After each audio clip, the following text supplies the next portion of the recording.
2 1 गो start.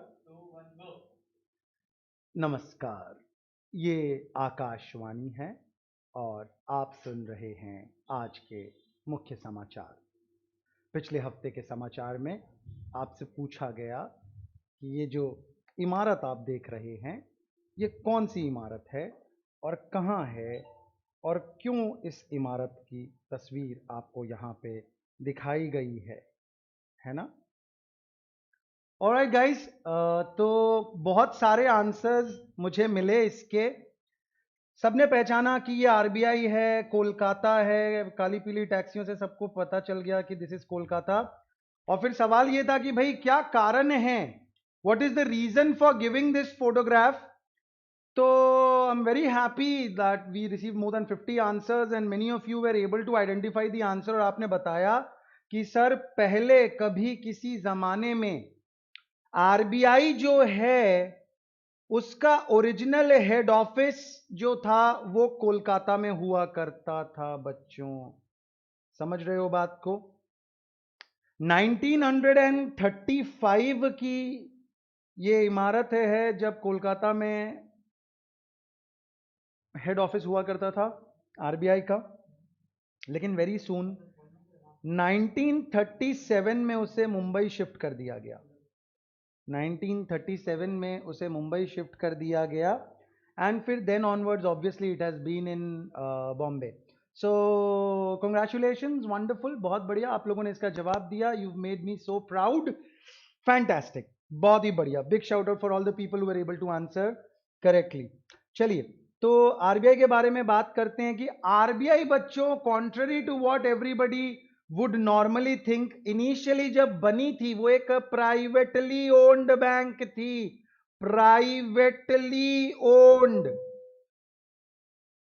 तकरीबन बेटा 5 करोड़ रुपए का ऑथराइज्ड कैपिटल था, जिसमें से गवर्नमेंट का सिर्फ एक नॉमिनल 2 लाख रुपए का शेयर कैपिटल था।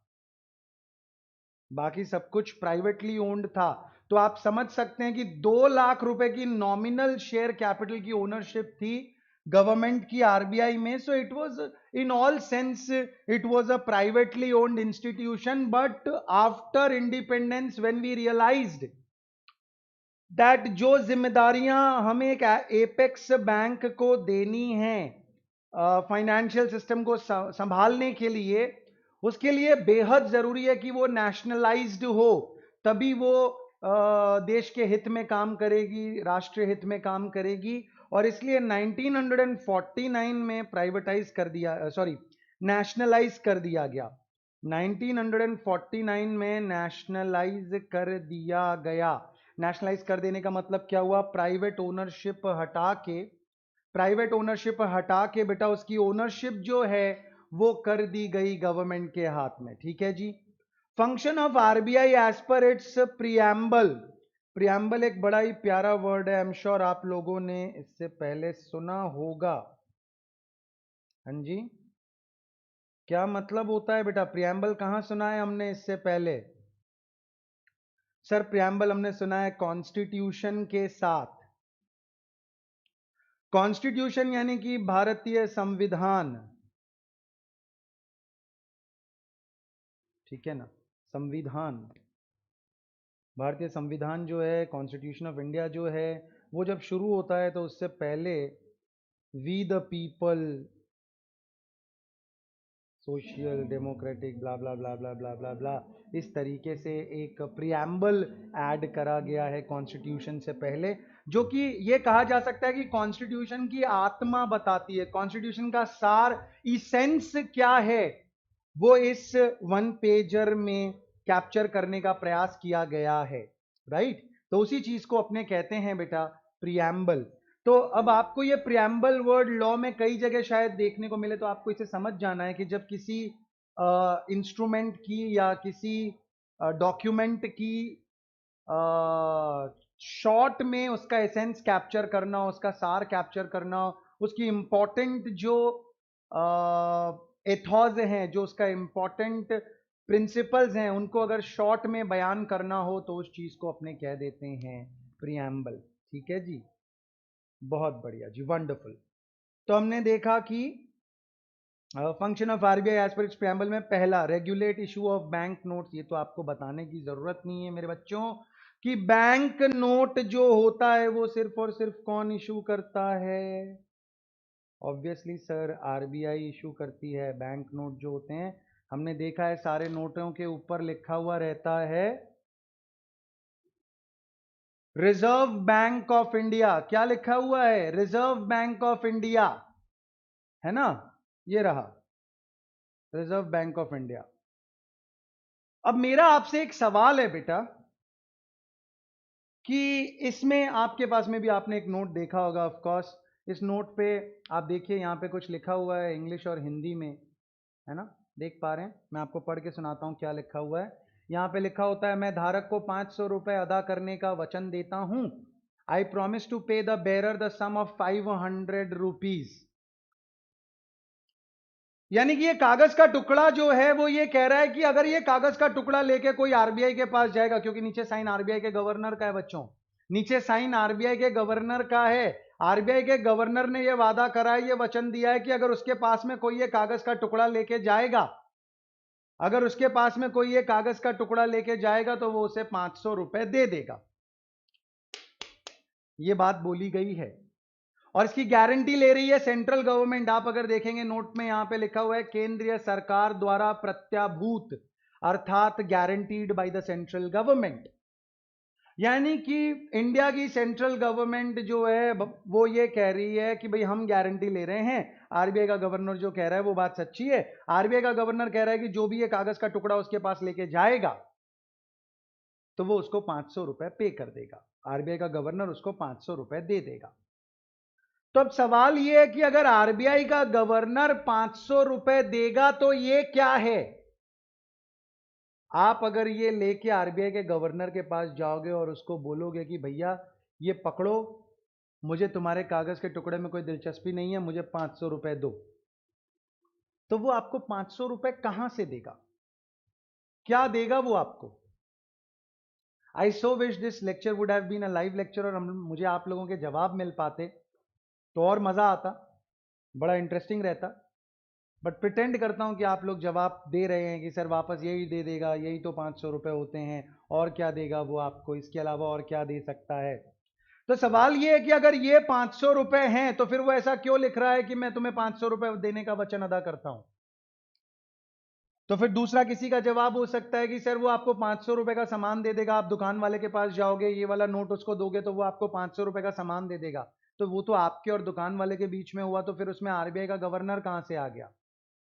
तो सवाल यह है कि सर दुकान वाला शायद आपको 500 रुपए का सामान इसलिए दे रहा है क्योंकि उसको पता है कि इस नोट के ऊपर में आरबीआई के गवर्नर का सिग्नेचर है और उसे पता है कि इसमें 500 रुपए का परचेजिंग पावर है। ठीक है, वो लॉजिक भी सही है। बट अब मैं तुमसे एक बात करता हूं कि मान लो तुम्हारे घर के पास में एक डेयरी वाला है, ठीक है, तुम उससे दूध लेते हो, एक डेयरी वाला है तुम्हारे घर के पास में, तुमने जाके उसे कुछ पैसे दिए, उसने तुम्हें टोकन दे दिया, ठीक है। उस टोकन के ऊपर लिखा हुआ था 2 किलो दूध, 2 kg मिल्क के तुम्हें 10 टोकन दे दिए। अब तुम रोज आते हो, उसे एक टोकन देते हो और वो तुम्हें 2 kg दूध दे देता है। Very simple, very very simple transaction. तुमने डेयरी वाले से टोकन ले रखा है, तुम उसे टोकन देते हो, वो तुम्हें 2 किलो दूध दे देता है। बहुत ज्यादा कॉम्प्लिकेटेड बात नहीं कर रहा हूं, बहुत ही सिंपल सी बात है। तुम उसे टोकन दे रहे हो और वो तुम्हें 2 किलो दूध दे देता है। मेरा सवाल तुमसे ये है बेटा कि वो जो टोकन आपने उसको दिया, क्या वो 2 किलो दूध है? आंसर इज नहीं सर, वो तो सिर्फ 2 किलो का टोकन है। जब आप उसे टोकन देते हैं तो वो आपको फिजिकली सही मायने में जो दूध होता है वैसा 2 किलो दूध दे देता है। तो फिर सेम लॉजिक से अगर तुम कहते हो कि ये 500 रुपए जो है, यही 500 रुपए, ये जो नोट है, ये जो कागज का टुकड़ा है, यही 500 रुपए है, तब तो फिर वो टोकन ही दूध है। क्योंकि उसमें ये नहीं लिखा हुआ है कि मैं तुम्हें 500 रुपए का सामान दूंगा या 500 रुपए का परचेजिंग पर, इसमें ये लिखा है मैं तुम्हें 500 रुपए दूंगा।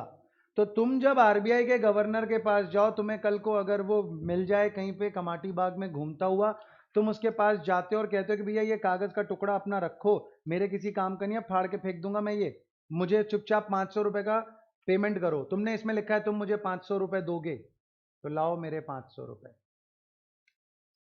तो वो 500 रुपए क्या देगा तुम्हें, ये मेरा सवाल है तुमसे। समझ रहे हो मेरा सवाल क्या है तुमसे, कि ये क्या है।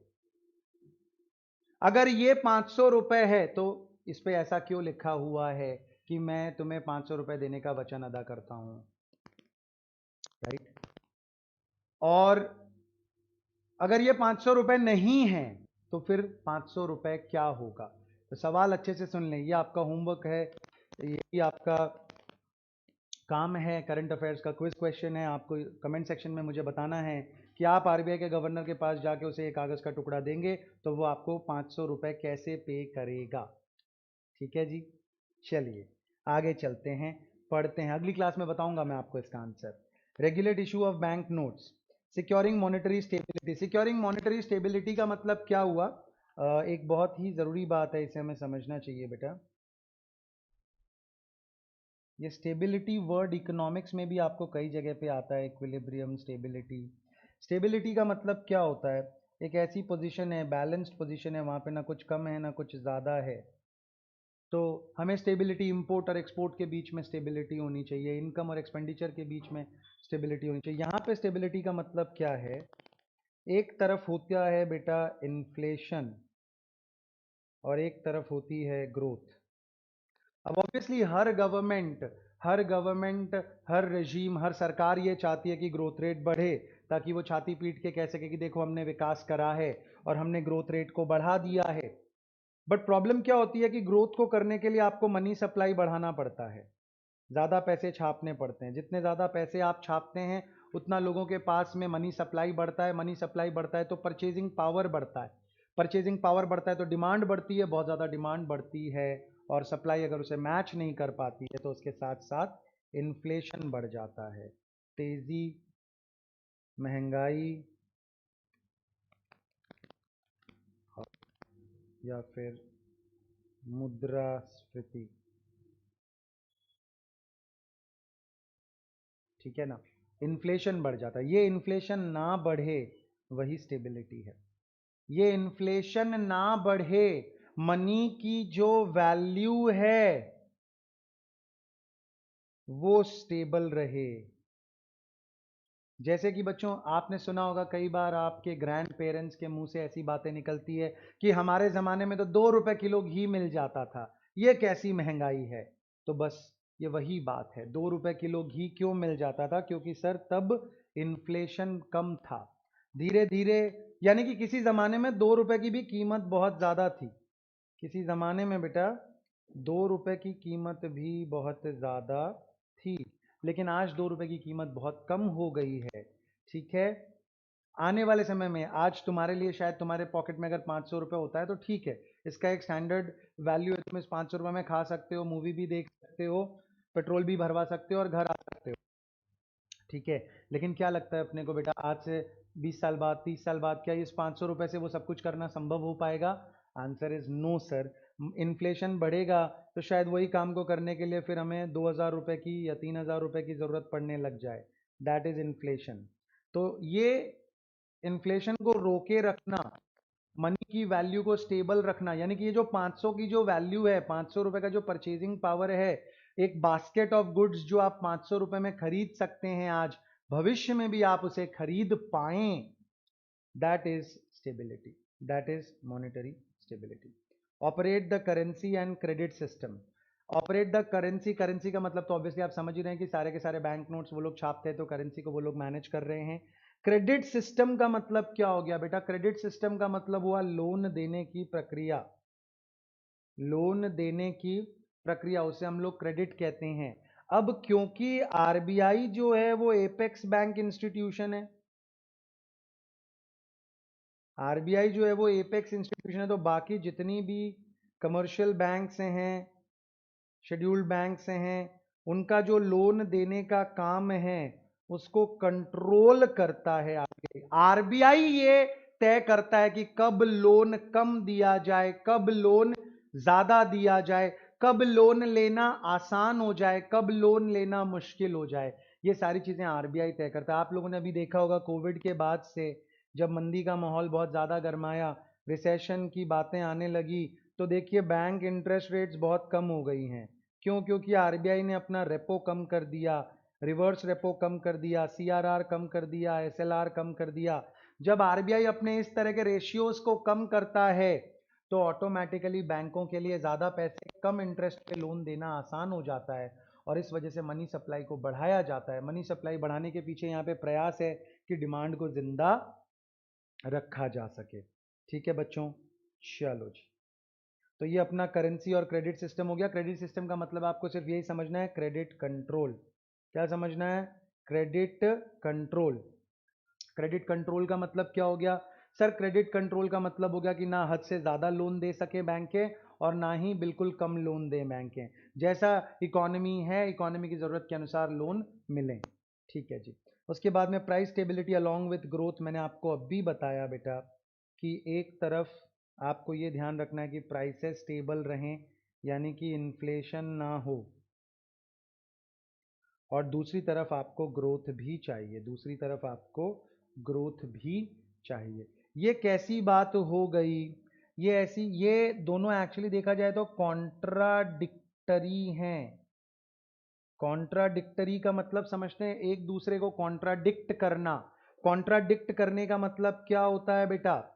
ए कह रहा है मैं इधर जाऊंगा, बी कह रहा है मैं इधर जाऊंगा, तुमको दोनों को एक साथ मैनेज करना है, दोनों एक दूसरे की बात को काट रहे हैं। यानी कि अगर अगर तुम चाहते हो कि इन्फ्लेशन ना हो तो तुम्हें मनी सप्लाई रोकनी पड़ेगी।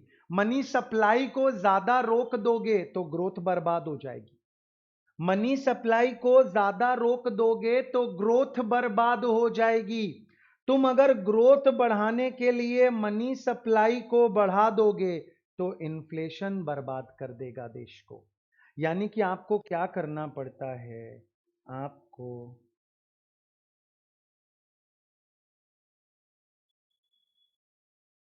कैसा है? It is like trying to woo a girl for the first time and that girl comes with her best friend. ठीक है ना? अब प्रॉब्लम क्या है? अब जो बंदी, जिस आप अपना दोस्त बनाना चाहते हैं, अगर आप सिर्फ उस पर ध्यान देंगे तो बेस्ट फ्रेंड नाराज हो जाएगी, बेस्ट फ्रेंड नाराज हो जाएगी तो घर जाके उसके इतने कान भरेगी कि आपका काम नहीं हो पाएगा। और अगर आप बेस्ट फ्रेंड पे ज्यादा ध्यान दे देंगे तो आपकी जो बंदी है वो नाराज हो जाएगी। तो आपको एक बहुत ही क्रिटिकल बैलेंस मेंटेन करना पड़ता है।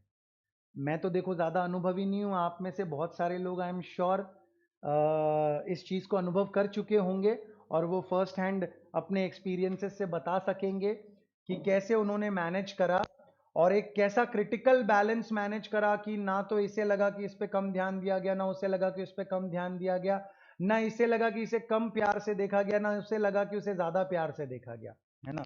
उसको मैनेज जो करना है दैट इज उतना ही डिफिकल्ट काम है आरबीआई के लोगों के पास में। उनको प्राइस स्टेबिलिटी का भी ध्यान रखना है और ग्रोथ का भी ध्यान रखना है। ना तो मनी सप्लाई इतनी बढ़ जाए कि इन्फ्लेशन की वजह से देश बर्बाद हो जाए और ना ही मनी सप्लाई इतनी घट जाए कि ग्रोथ ही ना हो, कि ग्रोथ ही ना हो। तो बेसिकली आपको क्या करना पड़ता है? देखो, सिंपल भाषा में अगर मैं समझाऊं, एग्जाम्पल नहीं देके सभ्य भाषा में अगर मैं आपको समझाऊं ना बेटा, तो आपको ऐसा समझना पड़ेगा। आप ये लिखिएगा ये वाली लाइन को please. At times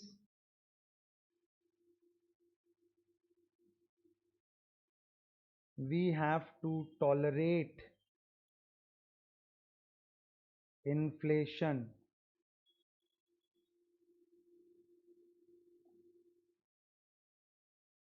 so as to achieve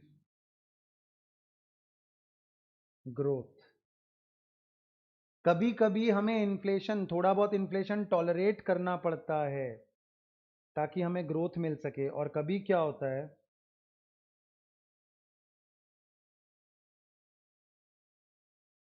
eight times we have to sacrifice growth to control inflation. ठीक है? कभी कभी हमें इन्फ्लेशन को रोकने के लिए ग्रोथ का त्याग करना पड़ता है, सैक्रिफाइस करना पड़ता है। हमें समझ में आ रहा है कि हम अगर मनी सप्लाई रोकेंगे तो हमारी ग्रोथ स्टोरी रुक जाएगी, लेकिन फिर भी हम कहते हैं भैया कुछ नहीं कर सकते, उपाय नहीं है, इन्फ्लेशन ने हालत खराब कर रखी है। और आप जानते हैं ये हमारा देश है, यहां पे प्याज की कीमतों के ऊपर सरकारें गिर जाती है। वाजपेयी जी को ये बात बहुत अच्छे से पता थी बेचारे की, सरकार गिर गई प्याज के भावों पे। मोदी जी की सरकार को भी दाल के भावों पे गिराने का प्रयास किया गया है ऐसे काफी बार, बट थोड़े जिद्दी हैं वो। ठीक है, तो इस वजह से बेटा दोनों ही बातें अपनी अपनी जगह पे सही है। अब आपको देखना होगा कि उस मौजूदा हालात में, उस पर्टिकुलर सिनेरियो में आपकी जो सिचुएशन है उसमें कौन सी चीज आपके लिए ज्यादा इंपॉर्टेंट है, किसको आपको प्रायोरिटी देनी है। क्या आपके लिए इन्फ्लेशन को रोकना ज्यादा इंपॉर्टेंट है या आपके लिए ग्रोथ को पैदा करना ज्यादा इंपॉर्टेंट है। ठीक है जी, बहुत बढ़िया, चलो जी। तो ये बात हमने अच्छी अच्छी बातें पढ़ी। उसके बाद में आया आरबीआई का की रेट्स। आरबीआई का की रेट्स क्या क्या है। Okay, policy rates as on February 3, 2020। ये आपकी बुक में जो रेट्स दी हुई है बेटा मैं वो लेके आया हूं, ठीक है। ऑल्दो ये रेट्स जो हैं ये थोड़ी सी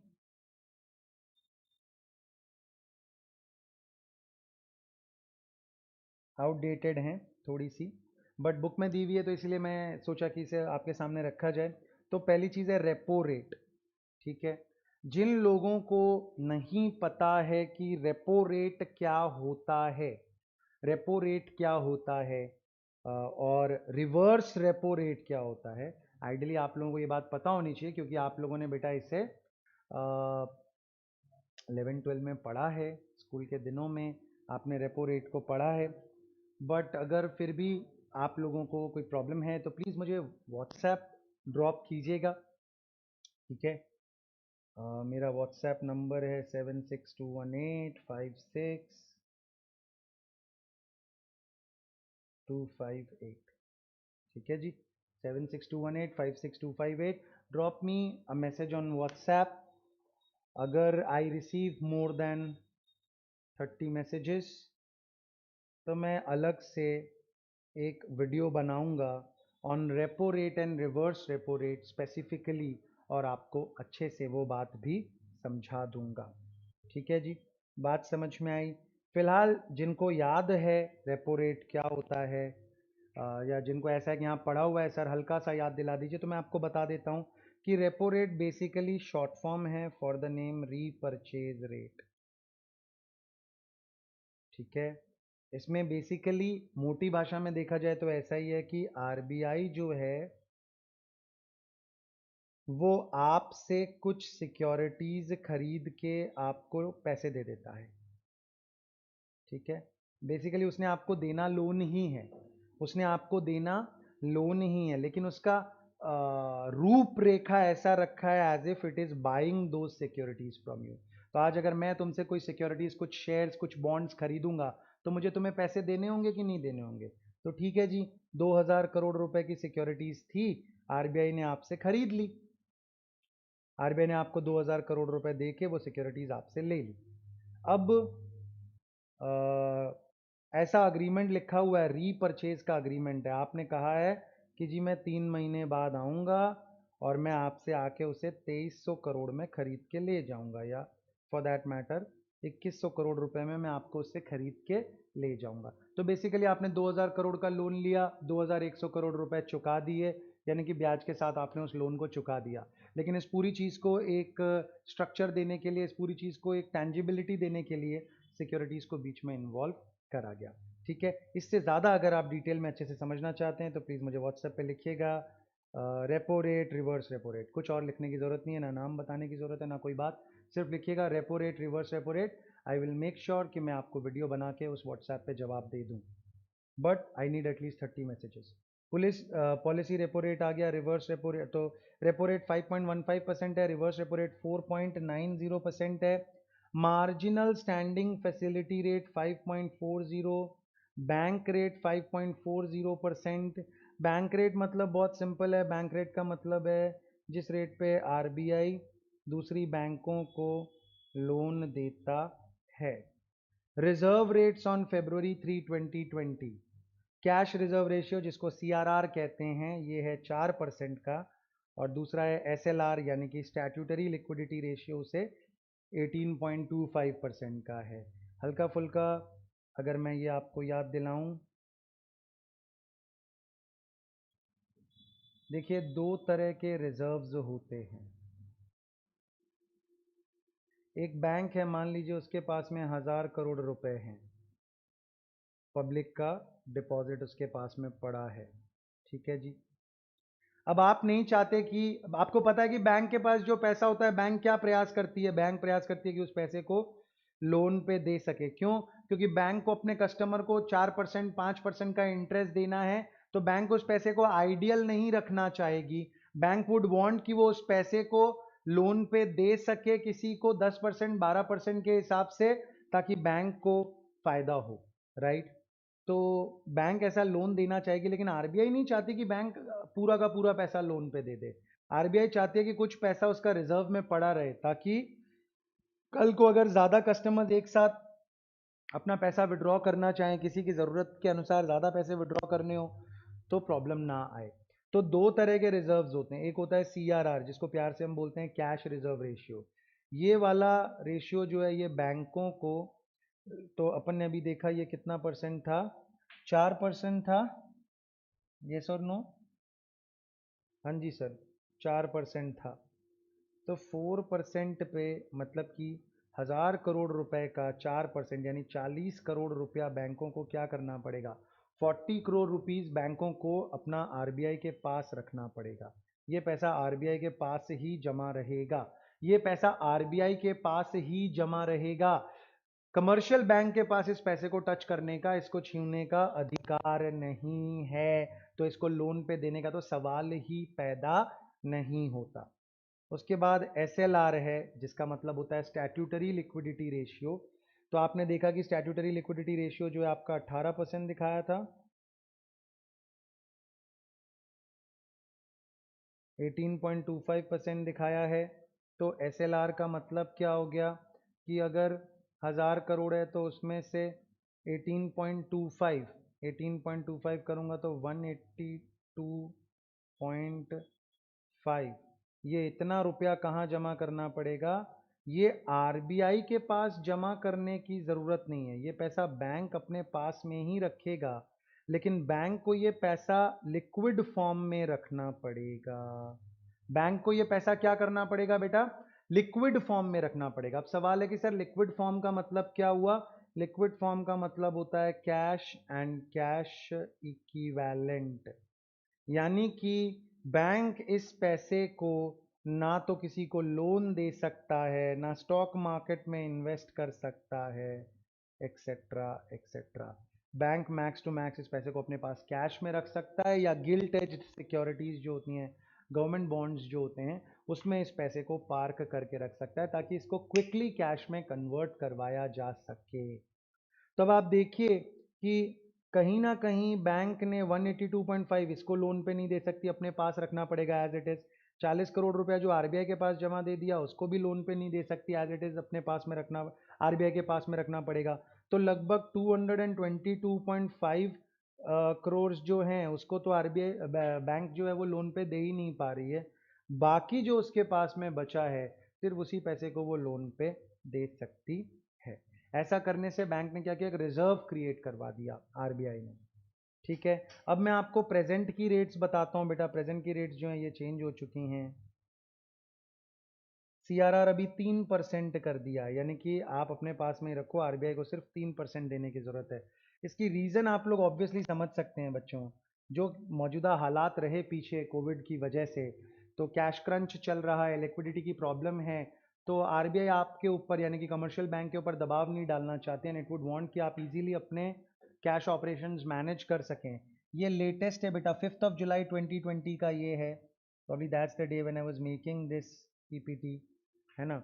तो 5 जुलाई 2020 के अनुसार अगर अपने देखेंगे तो CRR 3% का था, SLR जो है वो 18.5% का है, पहले 18.25 था उसको 18.5 करा है, not much of a difference, लेकिन CRR 4 से सीधा 3% कर दिया। रेपो रेट 4% का है, रिवर्स रेपो रेट 3.35% का है, उनको भी कम करा गया है। Marginal standing facility rate 4.65%, bank rate 4.65%, सारी चीज़ों को कम किया गया। इफ़ यू कंपेयर 5.4% का बैंक रेट की जगह लेके आ गए 4.65% का बैंक रेट। ठीक है, अब ये बेटा ये अपने आप में एक बहुत बड़ा टॉपिक है, सारी रेट्स को समझना और सारी रेट्स का कैसे मनी सप्लाई के ऊपर क्या रिश्ता होता है इसको समझना हमारे करिकुलम में डायरेक्टली इन्वॉल्व नहीं है, इसलिए शायद बहुत ज़्यादा समय निकाल पाना संभव नहीं होगा। बट फिर भी मैं आपको कहता हूँ, आप मुझे अगर व्हाट्सएप करते हैं उस नंबर पे repo rate, reverse repo rate, तो आप मुझे कीजिएगा, मैं प्रयास करूँगा ज़रूर आपको एक 25 मिनट का 30 मिनट का एक वीडियो बना के दूं, जो कि not strictly sticking to the syllabus, but yes आप अगर अच्छे से समझना चाहते हैं और आप उस पूरी चीज़ को समझ के ही आगे बढ़ना चाहते हैं, तो I would not want you to compromise. आप मुझे भेजिएगा, ज़रूर मैं आपको वीडियो बना के दूंगा। राइट, अभी मैं आपको ये बता रहा था कि एक अगर सर मुझे नहीं समझना सर, ये वो सब हमको नहीं करना सर, वो सब जो किताबी कीड़े हैं वही करेंगे, हमको तो सर बस इतना बता दो कि एग्जाम में इससे कोई क्वेश्चन आए तो हमें डायरेक्टली क्या आंसर देना है। तो एक बहुत सिंपल सरल तरीके से मैं तुमको इसका आंसर बताता हूँ। अगर मनी सप्लाई को कम करना है, मनी सप्लाई, ध्यान से सुनो, मनी सप्लाई को कम करने का मतलब हो गया इन्फ्लेशन को कम करना। ठीक है, मनी सप्लाई को कम करना मतलब इन्फ्लेशन को कम करना, मतलब क्रेडिट को कम करना, मतलब लोन को कम करना। समझ रहे हो? हाँ सर, मनी सप्लाई को कम करना मतलब इन्फ्लेशन को कम करना, मतलब क्रेडिट को कम करना, मतलब लोन को कम करना। अगर ये करना है तो क्या करना पड़ेगा सर? अगर ये करना है तो CRR, SLR, repo rate, reverse repo rate वगैरह वगैरह वगैरह सबको बढ़ा दीजिए, सबको बढ़ा दीजिए, सबको बढ़ा दीजिए। अगर सारी चीजें बढ़ी हुई रहेगी तो अपने आप मनी सप्लाई कम हो जाएगा, इन्फ्लेशन कम हो जाएगा, क्रेडिट कम हो जाएगा, लोन कम हो जाएगा। क्या ये बात आपको समझ में आई? हाँ जी सर, समझ में आई। अब इसके ठीक विपरीत बात अगर मैं आपसे पूछूं कि बेटा अगर तुम चाहते हो मनी सप्लाई को बढ़ाना तो तुम्हें क्या करना पड़ेगा, तो सर बहुत आसान का क्वेश्चन है ये तो। अगर सर मैं मनी सप्लाई को बढ़ाना चाहता हूँ, अगर मैं डिमांड को बढ़ाना चाहता हूँ तो मुझे क्या करना पड़ेगा, तो सर मुझे रिवर्स रेपो रेट को, सीआरआर को, एसएलआर को सबको कम करना पड़ेगा। बात समझ में आई? हाँ जी, इंक्रीज क्रेडिट, क्रेडिट इंक्रीज करना है, लोन इंक्रीज करना है, तो आपको इन सबको कम करना पड़ेगा, यानी कि डिक्रीज,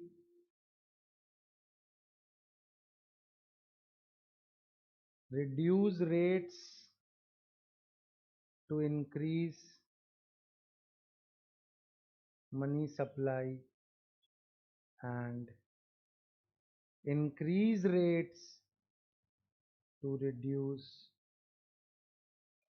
मनी सप्लाई। बात समझ में आई बेटा?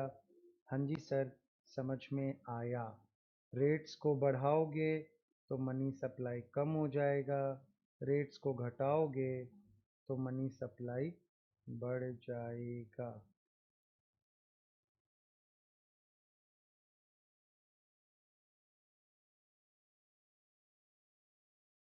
बस इतनी सी बात है बेटा।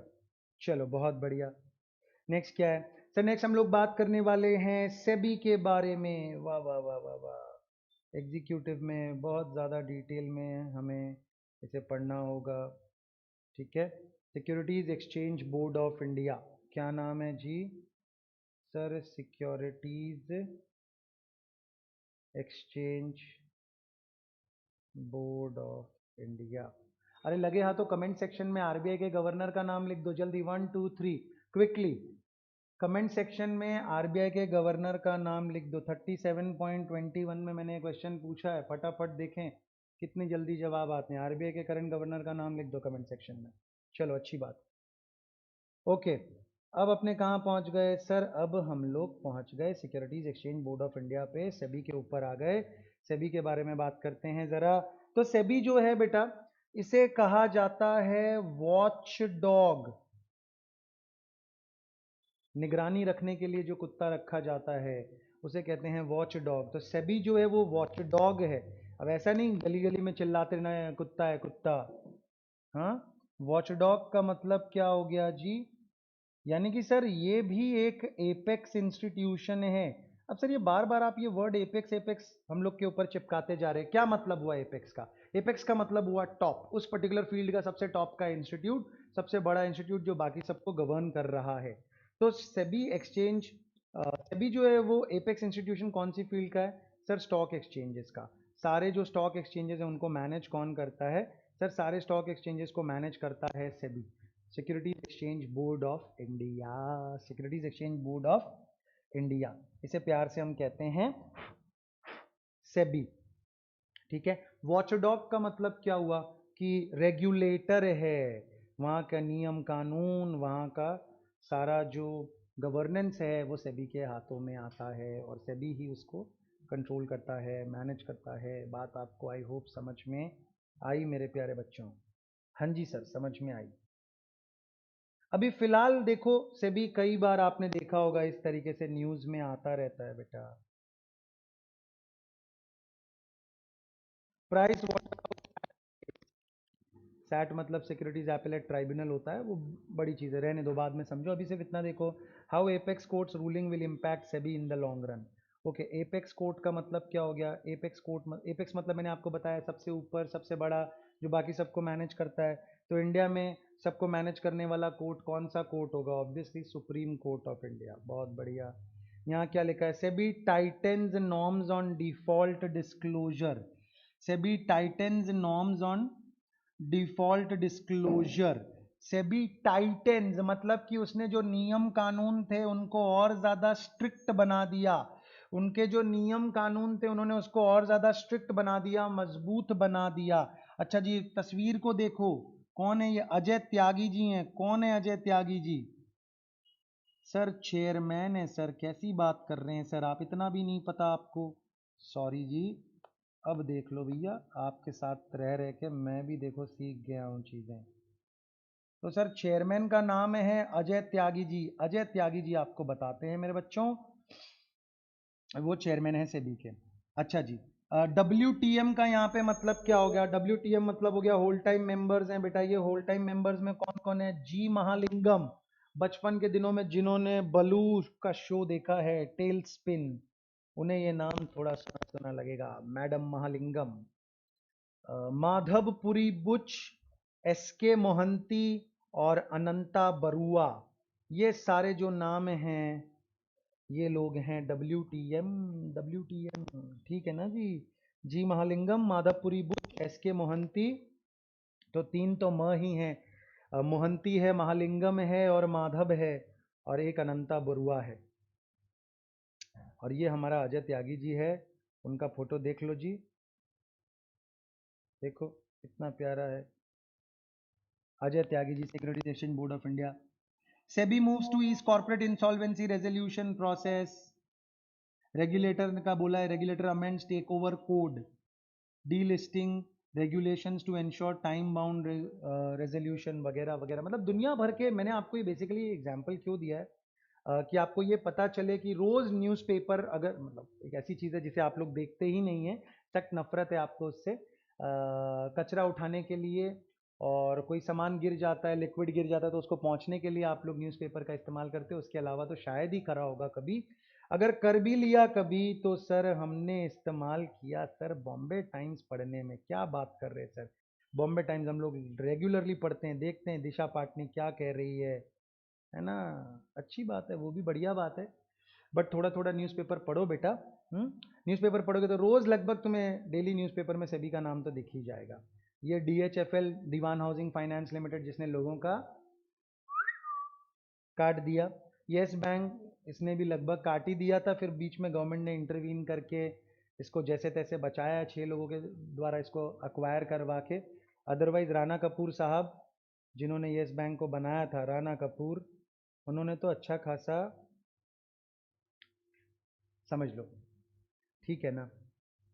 तो माधुरी करके चले गए थे एकदम राणा कपूर जी। अब राणा कपूर की अगर मैं बात करूं, बड़ी फनी कहानी है। राणा कपूर ने अपना एक 2 साल 3 साल पहले ट्वीट करा था कि भाई मेरे जो शेयर्स हैं यस बैंक में, वो मेरे मरने के बाद में मेरी डॉटर्स के पास जाएंगे, और मेरी डॉटर्स के मरने के बाद में उनकी डॉटर्स के पास जाएंगे, क्योंकि डायमंड्स को कभी बेचा नहीं जाता। हा हा हा, कितनी प्यारी बात कही राणा कपूर ने। और फिर जब बाद में ये सारा हंगामा हुआ और ये सारा टंटापा जब खुला, तो मालूम चला राणा कपूर के पास में एक भी शेयर नहीं है यस बैंक का, क्योंकि डायमंड को उसने सस्ते में होने से पहले ही बेच दिया, और अपने शेयर को, प्रमोटर शेयर को फर्स्ट क्लास अच्छे कीमतों में बेच के निकल गया। और बाद में पब्लिक ने, जिसने पैसा लगा रखा था बेचारे, वो सड़क पे आ गए, 5 5 10 10 रुपए में यस बैंक का शेयर बिकने लगा। तो ये सब खेल होता है बच्चों। अब सवाल ये कि सर फिर क्या कर रही है सेबी? ऑफ कोर्स, अब ये तो होता ही है ना, पुलिस है तो इसका ये मतलब थोड़ी है कि क्राइम नहीं होता। लेकिन इमेजिन करो कि पुलिस के बावजूद क्राइम है, तो अगर पुलिस नहीं होती तो क्या होता? तो सेबी है, तो फिर भी हमारे तुम्हारे जैसे लोग सोच सकते हैं कभी शेयर्स खरीदने का। अगर सेबी नहीं होता तो ये जो गुजराती भाई हो तुम लोग, माँ बहन कर दो तुम लोग, किसी को ना छोड़ो। हर्षद मेहता कह लो या केतन पारेख कह लो, है ना, बहुत आप लोग बच्चों बड़े कलाकार हैं। गुजरातियों को इतना अच्छे से आता है शेयर बाजार का घपला करना, यूनिवर्सिटी खोल सकते हैं वो लोग, गुज्जू भाई university of stock exchange fraud. ठीक है, चलो। तो ये सेबी की बात है। सिक्योरिटीज एंड एक्सचेंज, सिक्योरिटीज का मतलब बेसिकली कुछ नहीं बता, स्टॉक्स, शेयर्स, डिबेंचर्स, बॉन्ड्स, इनको कहते हैं, ठीक है ना।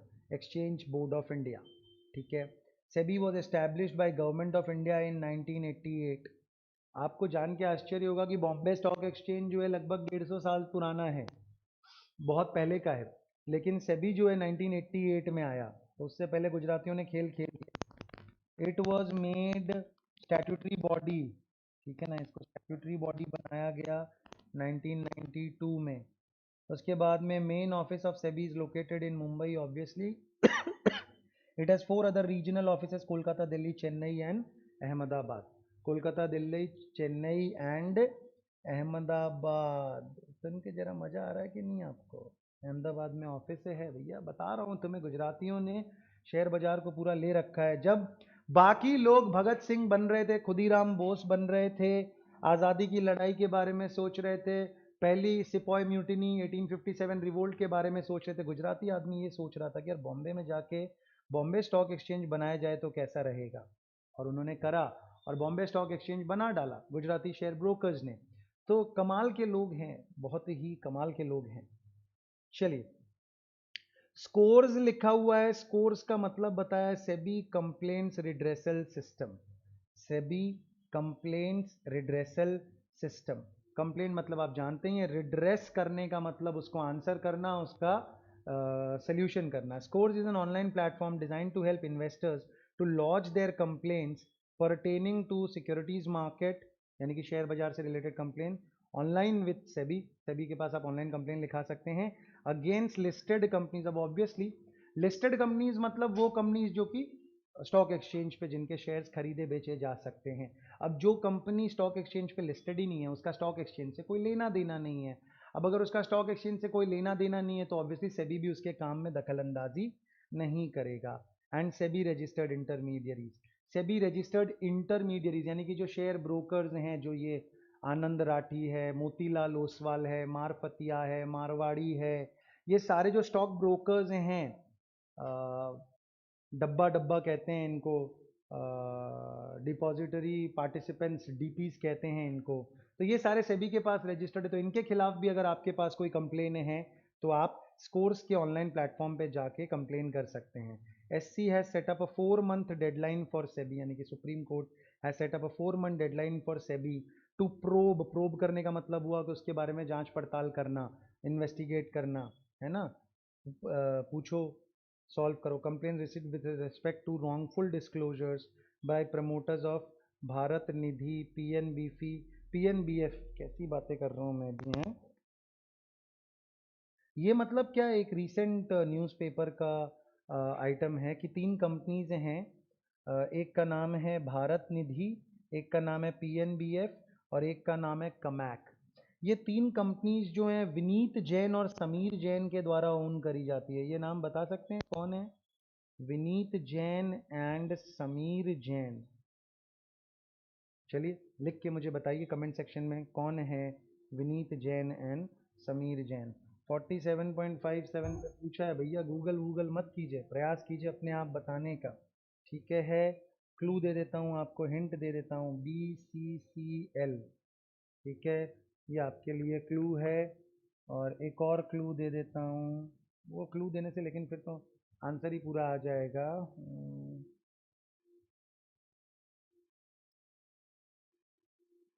चलो वो क्लू है,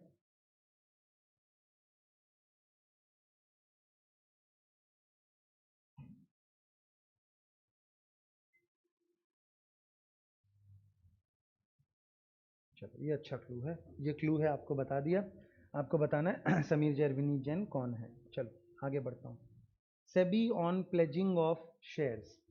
हाँ, तो ये मैंने आपको बताया कि ये जो समीर जैन हैं, विनीत जैन हैं, इनके द्वारा क्रॉस होल्डिंग के द्वारा ओन करी गई कंपनीज हैं। घपले वपले करके बैठे हैं, उल्टा पुल्टा बात बोला हुआ है, झूठ झपाट करा हुआ है। तो सुप्रीम कोर्ट ने सेबी को 4 महीने का समय दिया है कि भैया इनको सॉर्ट आउट करो। SEBI on pledging of shares. Pledge करने का मतलब क्या होता है बच्चों? कॉमन भाषा में सिंपल शब्दों में बताऊं तो गिरवी पॉन करना। ठीक है, SEBI has tightened the norms for pledging of shares by promoters of listed companies. जो भी लिस्टेड कंपनीज हैं उनके जो प्रमोटर्स हैं, प्रमोटर्स मतलब जिन्होंने उस कंपनी को बनाया था, जिस परिवार के लोगों ने, जिस समूह के लोगों ने, जिस सर्कल के लोगों ने उस कंपनी को बनाया था, उनको प्रमोटर्स कहते हैं। और प्रमोटर्स के पास में अगर किसी कंपनी के ज़्यादा शेयर हैं, आप अगर देखिए किसी शेयर में इन्वेस्ट करना चाहते हैं और आप देखते हैं कि भाई इसके प्रमोटर के पास में बहुत ज़्यादा शेयर्स हैं, तो दैट गिव्स यू कॉन्फिडेंस कि बॉस जो इस कंपनी को रन कर रहा है, रेगुलर बेसिस पे जो इस कंपनी को मैनेज कर रहा है, उसके पास में भी कंपनी के बहुत सारा शेयर्स ओन किया हुआ है। तो ही विल मेक श्योर कि कुछ गड़बड़ ना हो, क्योंकि उसका खुद का भी फिर नुकसान बहुत ज़्यादा होगा वरना। तो disclose detailed reasons for pledging of shares. Detail में पूरा बताइए कि आखिर आप अपने शेयर्स को क्यों प्लेज करना चाहते हैं। What is your reason? आप क्यों गिरवी रखना चाहते हैं शेयर्स को? विद इन 2 डेज, पहले 7 दिन हुआ करता, तो ये इंपॉर्टेंट है, आपको एग्जाम में पूछा जा सकता है। As per SEBI norms, promoter needs to give a disclosure within -days of pledging shares. तो 7 दिन की जगह 2 दिन हो गया।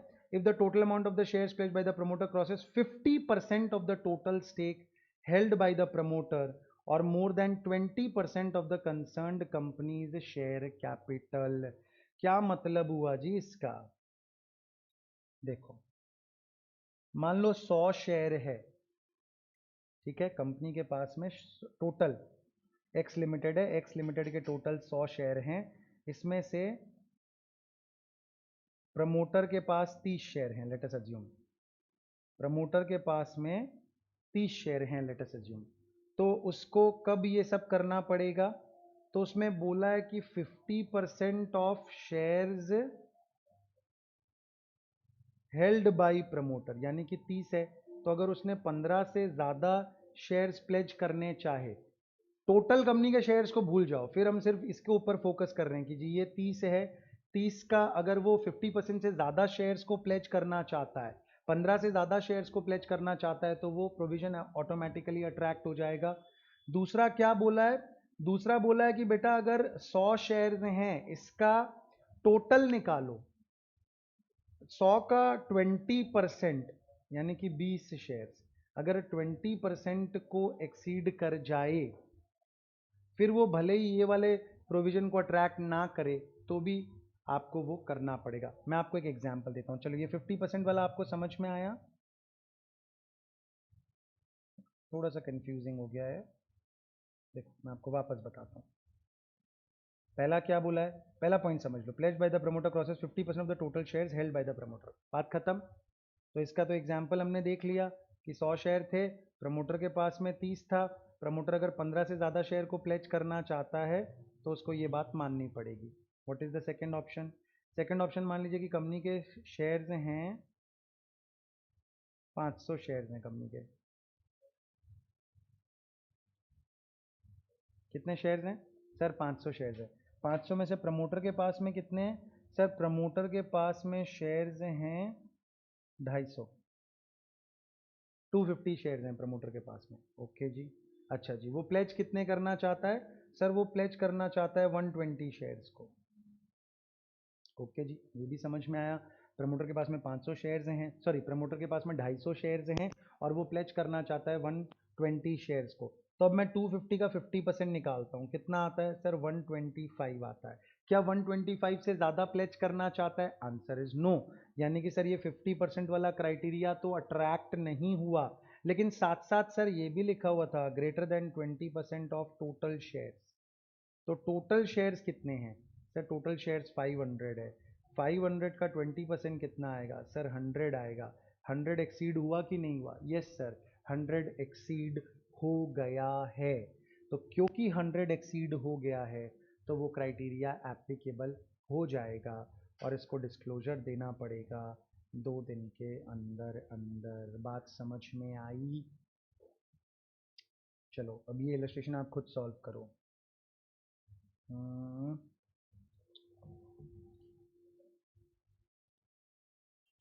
ए limited, B limited, C limited, D limited.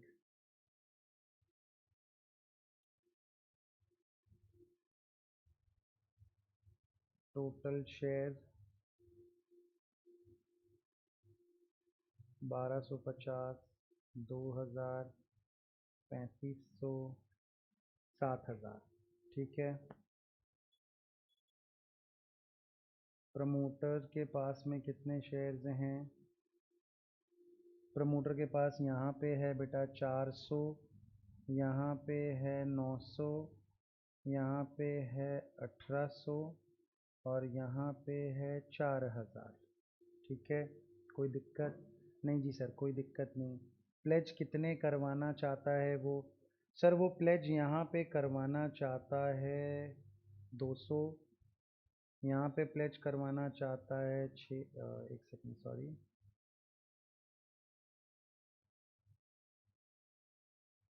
450। यहाँ पे सर वो प्लेज करवाना चाहता है 600 और यहाँ पे वो प्लेज करवाना चाहता है 1600। ठीक है, आपको बताना है एप्लीकेबल होगा कि नहीं होगा। क्या एप्लीकेबल होगा सर? वही 2 दिन वाला जो नियम था, 2 दिन वाला जो नियम था कि 2 दिन के अंदर में उसको 2 दिन के अंदर में उसको बताना पड़ेगा कि नहीं बताना पड़ेगा। वही वाली बात यहाँ पे आ गई। ठीक है जी, इसका स्क्रीनशॉट ले लीजिए। होमवर्क आपको 2-3 मिल गए हैं, कुछ आपको कमेंट सेक्शन में जवाब देना है। ये वाला होमवर्क आपको ऑब्वियसली वीना मैम को मैसेज करना है व्हाट्सएप पे झटपट। आई होप कॉपी हो गया होगा, नहीं हुआ है तो इसका स्क्रीनशॉट ले लीजिए। मैं आगे चलता हूँ बेटा। ओके, अब हमारे सामने आ गया है कंपटीशन एक्ट। कंपटीशन एक्ट की बात करनी है तो देखिए कैसे प्रारूप बदला है उसका, किस प्रकार उसका प्रारूप बदला है। यहाँ पे मैंने दिखाया है MRTP, यहाँ पे मैंने दिखाया है CCI। यानी कि क्या है, देखो दोनों हैं तो गुंडे ही हैं, लेकिन गुंडों का रूप बदल गया है ना। पहले कुछ इस तरह के खूंखार गुंडे हुआ करते थे, हैं? और अब जो हैं वो थोड़े सोफिस्टिकेटेड हो गए हैं गुंडे। ठीक है जी। तो यानी कि पहले बहुत ज़्यादा क्रूवेल थे भाई, पहले बहुत, देखो तलवार वलवार लेके हाथों में घूम रहे हैं, किसी को भी मार देंगे। लेकिन अब जो है थोड़ा ग्रे शेड्स हैं, लेकिन मतलब उतना ज़्यादा खूंखारियत नहीं है। ठीक है ना, खूंखारियत कम हो गई है। यानी कि कुछ ऐसा हुआ कि बेटा पहले ना MRTP बोल के एक चीज़ होती थी जिसका नाम होता था monopoly and restrictive trade policy. ठीक है ना, ये एक्ट था, MRTP एक्ट था। इसके तहत क्या था कि किसी भी बिजनेस का डोमिनेंट पोजीशन होना ही बुरा है। कोई बिजनेस का इतना डोमिनेंट पोजीशन नहीं होना चाहिए कि भैया मतलब कोई बिजनेस हद से ज़्यादा बड़ा नहीं होना चाहिए, दैट्स इट। इतना उनका ऑब्जेक्टिव था कि भाई no business should reach the stage of a monopoly, no business should become too big, and if at all ऐसा कुछ हो रहा है तो फिर हम उसके ऊपर में सैंक्शंस लगाएंगे। हम प्रयास करके उसको या तो छोटा करवाएंगे, उसको तोड़ देंगे, या उसको कुछ एरियाज़ में एंटर करने से रोक दिया जाएगा। इवेंचुअली देखिए, दोनों का काम, दोनों का टारगेट कैसा था कि कंपटीशन रहे मार्केट में। क्योंकि जब देखो मार्केट में कंपटीशन रहता है ना बेटा, मार्केट में जब कंपटीशन रहता है तो कंज्यूमर का बड़ा फायदा होता है। ये बात तो आप लोग मानते हैं। आपने भी देखा कि जब जियो आया तो जियो के आने से पहले हम लोग सर 199 रुपीज़ देते थे, 1 GB इंटरनेट मिलता था एक महीने यूज़ करने के लिए। पूरे महीने में मिला के हम 1 GB डेटा यूज़ करते थे, और उसके लिए भी हमें 198 रुपीज़ 199 रुपीज़ देना पड़ता था। लेकिन सर जियो ने आके ऐसा खेल बदला, ऐसा कंपटीशन को तेज़ करा कि हमें वही अब मिलने लगा लगभग 500-600 रुपये में, और वो भी 84 डेज के लिए, और वो भी लगभग 1.5 GB 2 GB पर डे मिलने लगा। यस और नो? हाँ जी सर, ऐसा हुआ। जब तक ये कंपटीशन तेज नहीं था, हम ज़्यादा पैसे भर रहे थे, कंज्यूमर का नुकसान हो रहा था। लेकिन जब ये कंपटीशन आया, जब ये कंपटीशन तेज हुआ, तो ऑटोमेटिकली क्या हुआ? ऑटोमेटिकली सर चीज़ें बहुत ज़्यादा सस्ती हो गई और कंज्यूमर का बहुत फ़ायदा होने लगा। फॉर एग्ज़ाम्पल, और एक एग्ज़ाम्पल अगर मैं आपको यहाँ पे बताऊँ तो देखिए, फ़्लाइट ट्रैवल जो था वो बड़ा महंगा हुआ करता था, और बहुत महंगी टिकटें हुआ करती थी। फिर एक कंपनी आई जिसका नाम है एयर डेक्कन, ठीक है। इवेंचुअली वो कंपनी बिक गई, आज की डेट में एयर डेक्कन नहीं दिखाई देता है, बट एयर डेक्कन को श्रेय जाता है, क्रेडिट जाता है इंडिया में कम से कम लो कॉस्ट एयरलाइंस का बिजनेस स्टार्ट करने का। कैप्टन गोपीनाथ करके नाम था, if I am not wrong, जिन्होंने इसे शुरू करा था। और एयर डेक्कन ने ये पॉसिबल करा कि 2-3 हज़ार रुपये में फ़्लाइट की टिकटों के प्राइस होने लगे।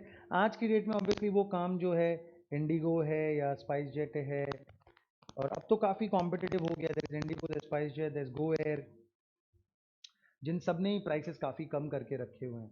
इसी तरीके से इंटरनेशनल एयरलाइंस में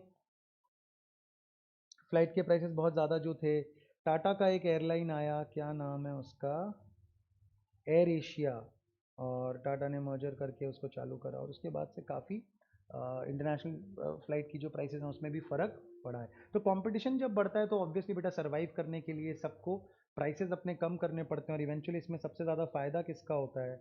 आंसर इज कंज्यूमर का सबसे ज़्यादा फ़ायदा होता है। बात समझ में आई? हाँ जी सर, समझ में आई।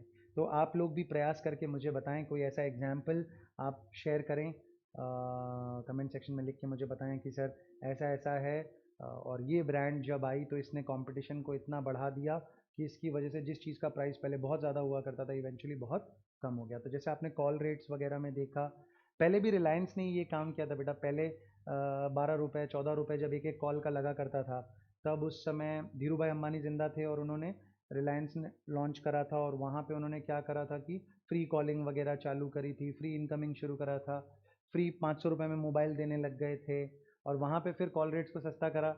और फिर जियो जब दोबारा आया तो उसने वापस से टेलीकॉम इंडस्ट्री को रीडिफाइन कर दिया।